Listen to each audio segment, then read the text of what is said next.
stable around the sleep and the 2 hours sleep, and making sure, like, to be fair, when you're sleeping for 2 hours and waking up, it's a bit more tiring. So sometimes it's better just to soldier it on and just go through the whole way with no sleep. But, so anyone that's had to hand feed puppies, you will know. You don't want to sleep and then miss a feed. That's the last thing you want to do. So you gotta be on point. Dutch herders, Macy. Blue Dutch herder. Blue Dutch herders, 1 week old. Tommy Peglands. So these are the sort of dogs that you'll see doing working jobs like protection. Some of them are sports. A lot of the police force would use these kind of breeds. Just a great protecting dog, really. Nothing's really going to stop these dogs other than the handler with a bit of discipline. That's what it's about.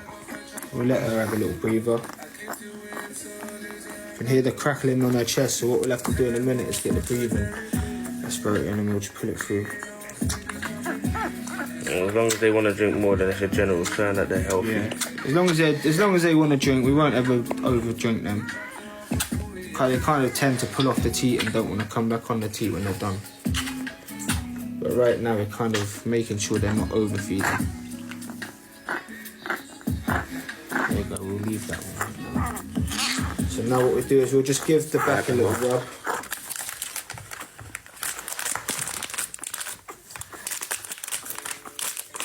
Once that back's rubbed, it will just basically resemble mum licking the pup, clearing all the fluids straight to the chest. Get the mouth down as well.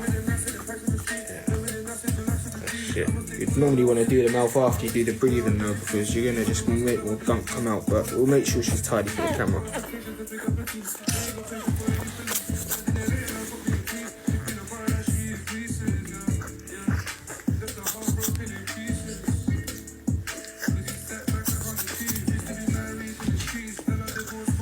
What is that doing for those that don't know? So this looks a bit, it looks not very nice for the dog, but this is literally saving the dog right now.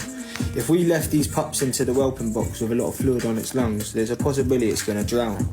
So what we do is we're basically going to force the fluids up basically with a bit of air. And now what we're going to do is make it poo. Once it's had a poo as well, you'll notice a lot of the fluids as well will drain. So don't ever be too worried if you have got a litter there and you are hand feeding and you do still think, oh, there's a lot of fluid still on the lungs.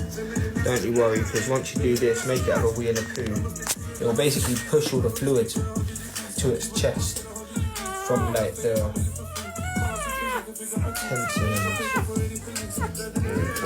a nice poo there. That would be nice. A nice healthy poo. That's what you want. You want a nice healthy poo. When it's runny, that means you know you're doing the milk right. When it's nice and hard, that means I think you're having your milk a bit too cold. And as you know, once they get constipated again, it's dangerous for them. Even one night being constipated could cause a lot of drama. So.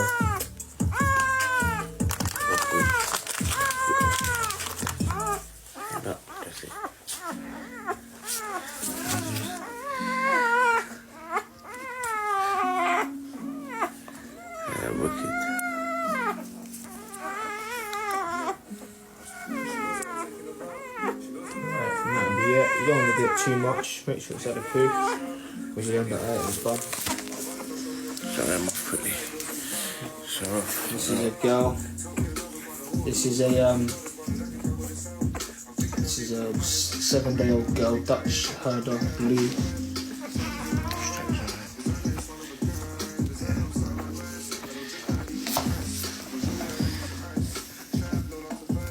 bit of poo on that nut. Bit of poo on her. We'll wipe her down quickly before we put her back. As you can tell, it's probably going to be a messy job, so again, mum's not really cleaning them, so we're cleaning them ourselves. And when they get put back in their box, sometimes they look to have another little poo once you've done them. So it's always good to keep your box hygienic as well. And don't let them suck on each other because that'll cause you a whole load of dramas.